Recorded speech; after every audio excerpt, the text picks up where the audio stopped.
Assalamualaikum warahmatullahi wabarakatuh. Bagaimana kabarnya anak-anakku? Ketemu lagi di pembelajaran prakarya. Kali ini kita memulai materi pembuatan pengolahan buah segar menjadi makanan dan minuman.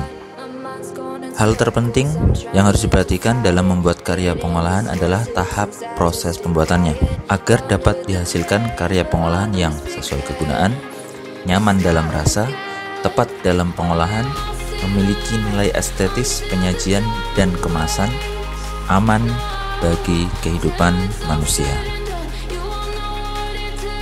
Kita masuk tahap pembuatan karya pengolahan. Ada perencanaan, pelaksanaan pembuatan, penyajian atau pengemasan, kemudian evaluasi.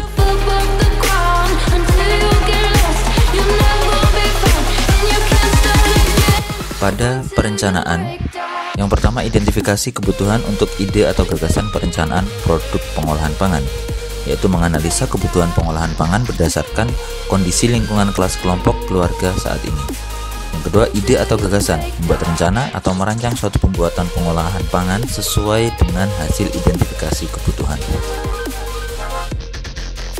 Pada pelaksanaan pembuatan, ada persiapan dan proses pembuatan. Pada persiapan itu merencanakan pembelian bahan sesuai kebutuhan, alat dan pengolahan pangannya. Proses pembuatan, keselamatan kerja, dan hal khusus lainnya. Yang terpenting pada proses pembuatan adalah juga harus memperhatikan keselamatan kerjanya. Pada penyajian atau pengemasan, wadah penyajian dan estetikanya, kemudian wadah kemasan, estetika, dan kesehatan. Ada dua hal yang harus diperhatikan pada saat penyajian atau pengemasan. Kemudian pada evaluasi, yang pertama merasakan hasil atau produk pengolahan pangan. Yang kedua, mengevaluasi seluruh proses atau setiap tahapan pembuatan pengolahan sebagai bahan perbaikan di pembuatan karya pengolahan selanjutnya.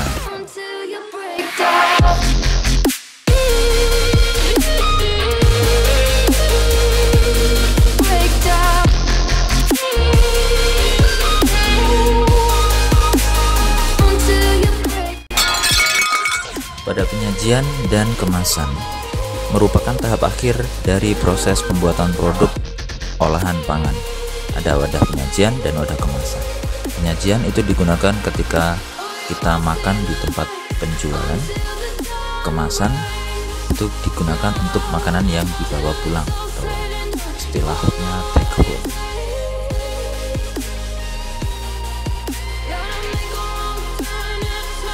Pada penyajian dan kemasan, bahan kemasan yang umum digunakan terbuat dari kertas, kaca atau gelas, plastik atau bahan polimer seperti polyethylene atau PE, polipropilen atau PP, serta kemasan yang dapat terurai secara biologis atau biodegradasi atau biodegradable packaging. Dan berikut kriteria yang harus diperhatikan dalam pemilihan wadah penyajian atau kemasan. Fungsi kemasan yang utama adalah untuk melindungi produk dari kontaminasi bahan-bahan berbahaya dan mikroba di lingkungan agar aman saat dikonsumsi dan mempunyai waktu simpan yang cukup lama. Selain memberikan manfaat sebagai wadah penyajian, kemasan dan penyajian juga berhubungan dengan cara menampilkan produk atau hasil olahan pangan dalam bentuk menarik. Ketika bentuknya menarik, itu akan menambah selera saat kita menyantapnya, atau bagi pembeli itu akan mau membeli produk olahan tersebut.